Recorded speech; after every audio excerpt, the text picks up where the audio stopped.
Have you ever thought during an exercise, after a meal, or for no reason at all, am I sweating a lot? If you have, you're not alone. Many people experience bouts of unexplained excessive sweat.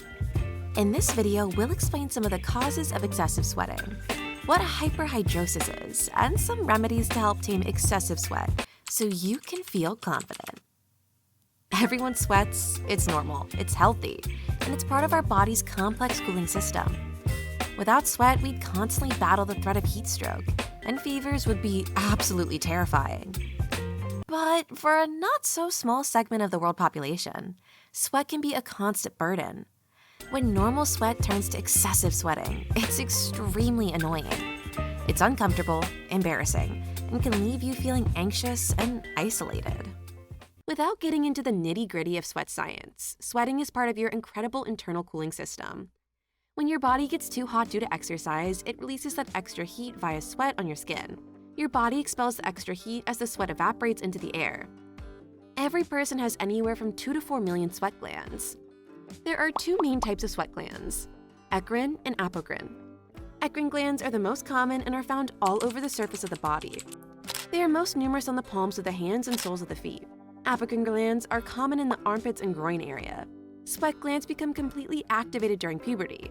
Surprisingly, women have more sweat glands than men, but on average, men sweat 40% more than women. According to the Essentials of Exercise Physiology, 3rd edition, the average person sweats between 500 to 700 milliliters, or 2 to 3 cups per day, during regular daily activity.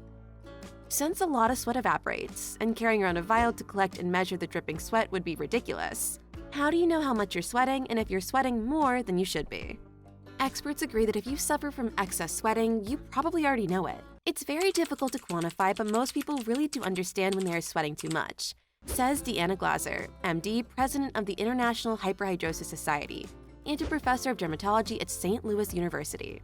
Eric Schweiger, MD, dermatologist and clinical instructor of dermatology at Mount Sinai School of Medicine, New York, agrees, saying, "Pretty much anyone who comes to me complaining of excess sweating has it. If you think you're sweating more than everyone else, or more than you used to, there's probably an issue going on. If you're not sure if you sweat excessively, here are some common signs. You frequently sweat through your clothes. You're self-conscious and reluctant with physical contact because you're afraid of being sweaty or stinky. You spend lots of time during the day dealing with sweat. For example, changing clothes, wiping yourself down, or putting pads or napkins under your arms. Your clothing choices revolve around items that will conceal sweat, like dark clothing, layers, etc. You sweat even when you're not exercising or nervous. The weather doesn't have to be hot either. You seem more susceptible to skin infections. You have at least one weekly sweating episode. You have some family members that seem to sweat a lot too. The fancy clinical name for all of this is called hyperhidrosis. People with hyperhidrosis sweat approximately 5 times more than their peers. This affects 4.8% of the US population, or around 15.3 million people, though it's likely more because many sufferers don't seek treatment. To understand a bit more about what causes hyperhidrosis, we need to know that there are two basic types of hyperhidrosis. There's primary focal hyperhidrosis, and then there's secondary generalized hyperhidrosis, also called diaphoresis.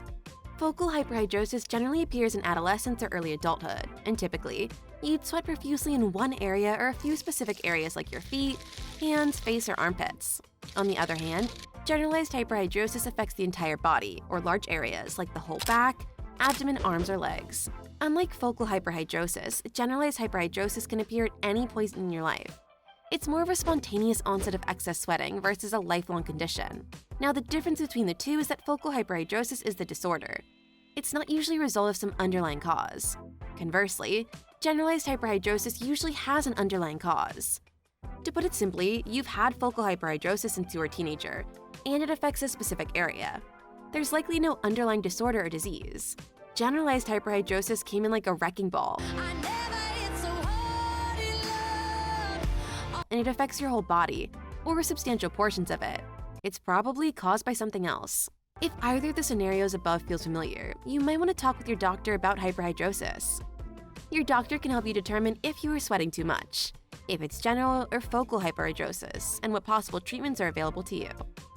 Some common causes of excess sweating would include hormonal changes, certain foods, lack of exercise, emotional distress, living environment, or even certain medications and medical conditions. To learn more about what causes excessive sweating and how to stop it, check out our other videos or visit our website at sweatblock.com.